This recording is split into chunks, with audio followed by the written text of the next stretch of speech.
The lobby of the Kingston Royal Hotel gleamed under crystal chandeliers, its polished marble floors reflecting the soft golden lights. The atmosphere was refined, silent except for the distant hum of conversation and the occasional tap of polished dress shoes against stone. At the front desk, Daniel Blake adjusted the cuffs of his tailored suit. He had just stepped inside after a long flight, rolling his leather carry-on beside him, when a sharp voice cut through the air. "Sir, I'm going to have to ask you to leave." Daniel turned, his expression unreadable. The security guard, a tall, broad-shouldered man with a rigid stance, was staring straight at him. Behind the desk, the receptionist shifted uncomfortably. "I haven't even checked in yet," Daniel said evenly. The guard's lip curled. "This is a high-profile hotel. We have to be selective about guests." His eyes flicked to Daniel's dark skin, then to his expensive suit, as if they couldn't possibly belong together. Daniel exhaled slowly, gripping the handle of his bag. The lobby had gone quiet. Every eye was on him now, watching, waiting. Then, just as he opened his mouth to respond, a tense silence filled the air, thick and suffocating. Daniel could feel the weight of the stairs pressing into his back. His grip on his leather bag tightened, but his expression remained composed. "Is there a problem?" he asked, his voice even, controlled. The security guard folded his arms, his stance widening. "We've had complaints," he said vaguely. "Guests feeling uncomfortable. We don't want trouble." Daniel's brow lifted slightly. Trouble. The receptionist, a young woman in a crisp uniform, shifted again behind the desk. Her eyes darted to the security guard, then back to Daniel, lips parting as if she wanted to interject but thought better of it. A businessman in a navy suit, standing by the concierge desk, muttered something under his breath before shaking his head. A couple near the lounge whispered to each other. The unspoken message was clear. He didn't belong here. Daniel inhaled deeply. "I'd like to speak to the manager," he said. The security guard scoffed. "Sir, that won't be necessary. I'm going to have to ask you to leave. Now." Daniel's voice was sharper this time. The security guard hesitated, clearly not used to being challenged. His jaw twitched. The receptionist took this as her cue to act. "Ah, I can call him," she said quickly. "Just a moment." She grabbed the phone, her fingers shaking slightly as she dialed. Daniel didn't move. He could feel the security guard's eyes still burning into him. He could also feel the other guests watching, waiting for a confrontation, for him to make a scene. That's what they expected. He wouldn't give them the satisfaction. Moments later, a man in a grey suit strode out from a side office. His salt and pepper hair was slicked back, and his sharp blue eyes swept across the room before settling on Daniel. "What seems to be the issue here?" The security guard spoke before Daniel could. "This gentleman isn't a guest, and we have concerns about." Daniel cut in. "Actually, I was just about to check in, but I'm being asked to leave." The manager's expression tightened. He studied Daniel for a moment, then turned to the receptionist. "Name?" The young woman hesitated. He hasn't." Daniel Blake. The manager's posture stiffened. Something flickered behind his eyes, but he quickly masked it. He turned back to the receptionist. "Look up the name." She nodded quickly and began typing. The security guard shifted uncomfortably, sensing something was off. Seconds passed. The receptionist's eyes widened. She blinked rapidly, rereading the screen as if she couldn't believe what she was seeing. Then, very quietly, she whispered, "Oh my God." The manager's jaw clenched. He already knew. He just hadn't realized who Daniel was. The security guard, still oblivious, took a step forward. "Sir, I'm going to have to." The manager shot him a look. "Stop talking." The security guard froze, confused. The receptionist swallowed hard and looked up at Daniel, her face suddenly pale. "Mr. Blake, I'm so sorry for the inconvenience." Whispers rippled through the lobby. The businessman who had been watching frowned, trying to piece together what was happening. The security guard glanced between them all. Wait. What's going on? The manager took a slow, measured breath before answering. His voice, when it came, was strained. Mr. Blake is the owner of this hotel. The security guard's face went slack. The color drained from his cheeks. The couple near the lounge gasped. Someone in the back stifled a chuckle. The businessman's frown deepened as realization set in. Daniel finally moved. He adjusted his suit jacket, his expression unreadable. Now, he said smoothly, do you still want me to leave? The security guard's mouth opened, then closed. His entire demeanor shifted, his once imposing posture suddenly awkward. I had no idea, he stammered. Sir, Daniel tilted his head slightly. Didn't think to ask, did you? The security guard swallowed hard. Beads of sweat formed along his temple. The manager cleared his throat. Mr. Blake, I sincerely apologize for. Daniel held up a hand, silencing him. He glanced around at the lobby, at the guests who had judged him, at the people who had assumed the worst. Then he turned his gaze back to the security guard. You saw a black man in a suit and assumed he didn't belong, Daniel said, his tone dangerously calm. You didn't check the reservation list. You didn't ask questions. You just decided. The security guard had no response. His Adam's apple bobbed as he swallowed. Daniel exhaled sharply and shook his head. That's a problem. Another hush fell over the room. The weight of his words settled over them all. And then, very quietly, Daniel said, and I don't tolerate problems in my hotels. The silence in the lobby stretched, thick and suffocating. The security guard looked like he wanted to melt into the marble floor. The guests who had been watching moments ago now pretended to be deeply interested in their phones or luggage. Daniel took a slow step forward, his polished shoes tapping against the pristine floor. Tell me, he said evenly. What exactly made you think I didn't belong here? The security guard's mouth opened, but no words came out. Was it the way I walked in? Daniel continued. Or maybe it was my suit. No. That can't be it. There are at least 5 other men in this lobby wearing the same thing. He paused. So what was it?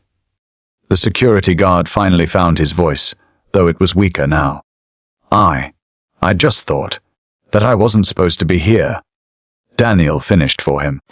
That a black man in an expensive suit must be in the wrong place. The air in the room turned razor sharp. The manager cleared his throat. Mr. Blake, I assure you this is not standard practice. Daniel turned his gaze on him. Isn't it? His voice was quiet, but the weight behind it was undeniable. Because something tells me I'm not the first person this has happened to. The manager faltered. The receptionist stared down at her hands, her face still pale. Daniel turned back to the security guard. What's your name? The man hesitated. Daniel arched an eyebrow.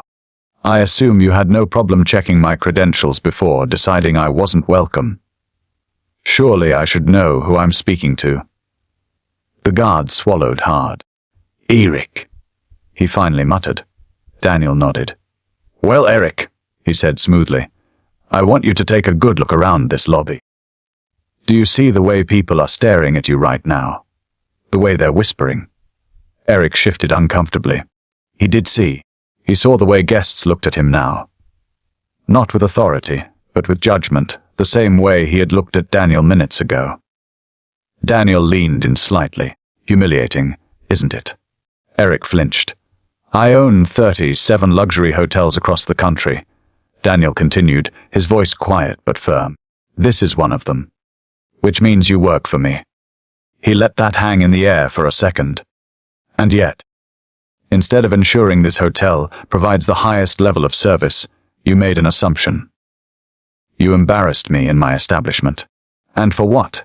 Eric had no answer. His hands clenched and unclenched at his sides. Daniel let the silence stretch before finally exhaling. Tell me, Manager, he said, turning to the older man. What's the company policy on racial discrimination? The manager paled. We have a strict zero-tolerance policy. Daniel nodded. And what happens when an employee violates that policy? The manager hesitated. Be honest, Daniel pressed. Because if this were a guest reporting discrimination instead of the owner standing here, what would happen? The manager swallowed hard. Where we would terminate the employee immediately. Eric's eyes widened. Wait, please, Mr. Blake. I didn't. You did. Daniel's voice was calm, measured. You assumed. You judged. And you acted on that judgment without question. Eric's chest rose and fell rapidly. He looked to the manager, but the older man wouldn't meet his eyes. Mr. Blake, the manager said carefully, I'll handle this situation however you see fit. Daniel studied Eric for a long moment. The man was sweating now, panic creeping into his expression. Then, finally, Daniel exhaled. Fire him. A gasp rippled through the lobby. The receptionist's head shot up. The businessman who had been eavesdropping straightened in his seat. Eric took a staggering step forward. Wait, please, Mr. Blake. I made a mistake. You did, Daniel agreed. And now you're facing the consequences. Eric turned to the manager in desperation. I've worked here for years. And how many guests did you treat the way you treated me? Daniel asked sharply. Eric's mouth snapped shut. Daniel's jaw tightened. I built this business with the belief that everyone, no matter their background, no matter how they look, should feel welcome in my hotels. You violated that principle the second you decided I didn't belong here. He gestured toward the manager. Get him out. The manager hesitated, but at Daniel's sharp look, he nodded stiffly. Eric, he said, his voice firm, turn in your badge and uniform. You're done here. Eric's face twisted with disbelief. He looked around as if hoping someone would step in, but the lobby was silent. No one came to his defense. Slowly, his shoulders slumped. His face burned with humiliation as he turned toward the employee exit.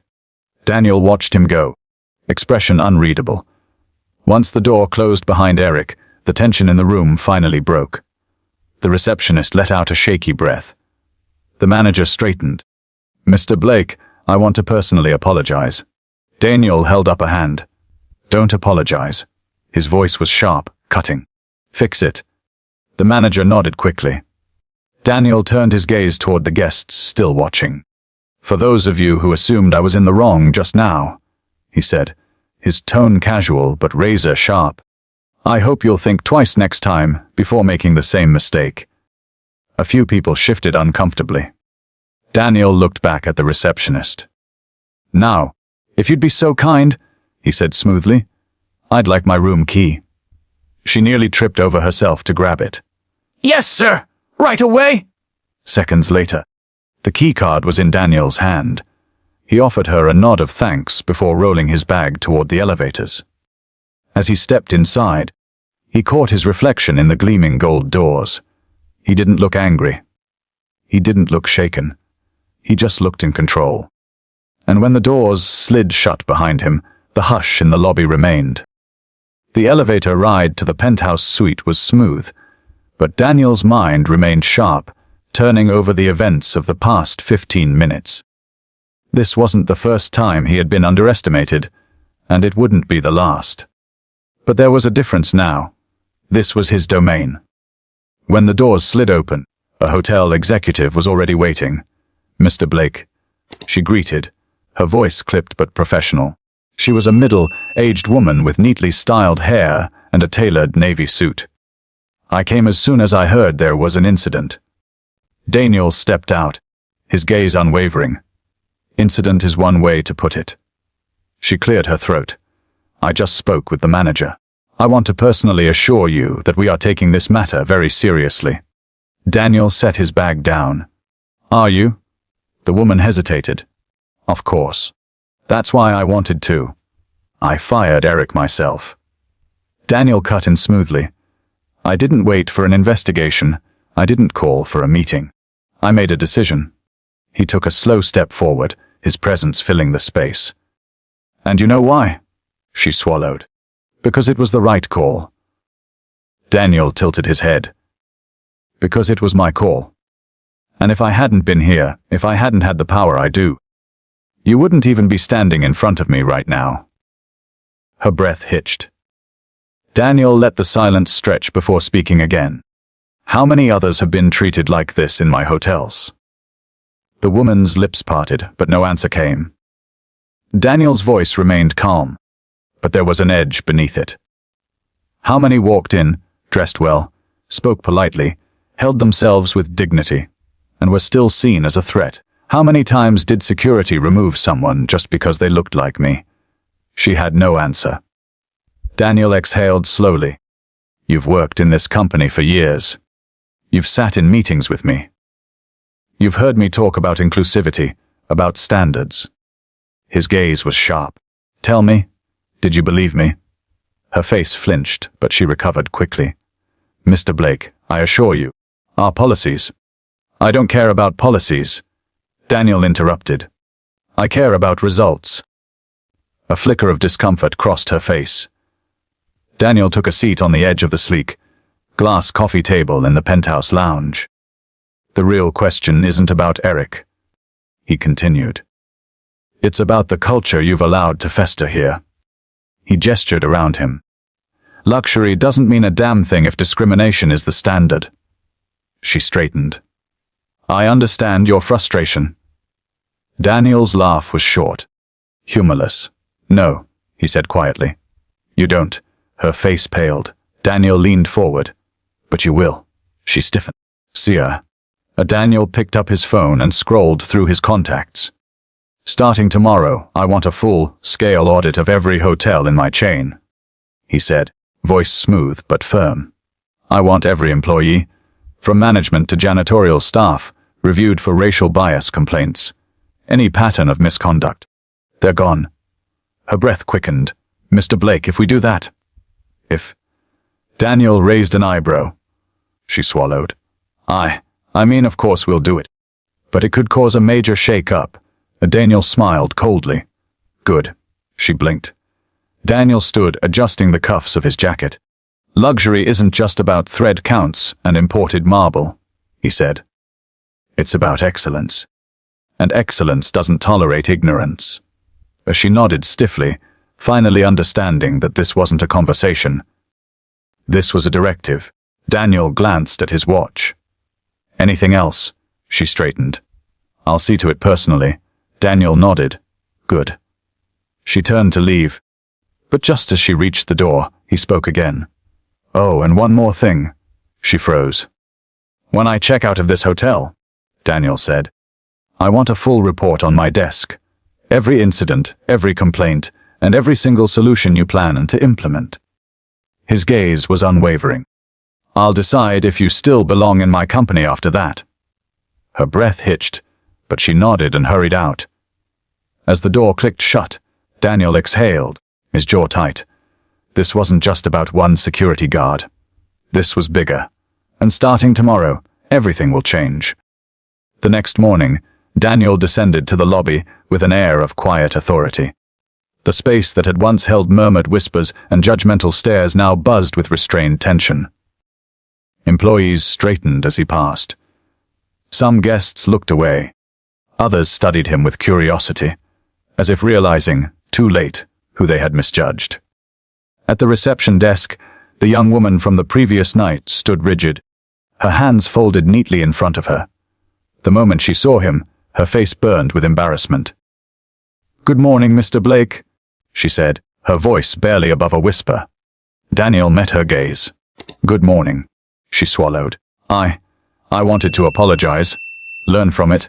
Daniel interrupted, his tone even. "Not for me. For the next person who walks through those doors." But she nodded quickly, eyes glossy with gratitude. Before he could step away, the manager approached, a neatly bound folder clutched in his trembling hands. "Sir," he said, voice carefully. "As requested, a full breakdown of the internal audit has already begun.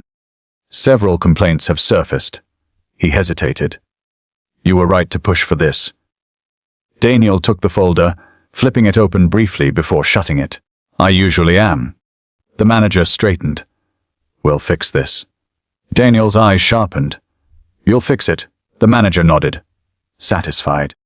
Daniel turned toward the exit, where a luxury car already waited. As he stepped outside, the crisp morning air filled his lungs. Power didn't come from money. It came from action, and today he had made his power unmistakable.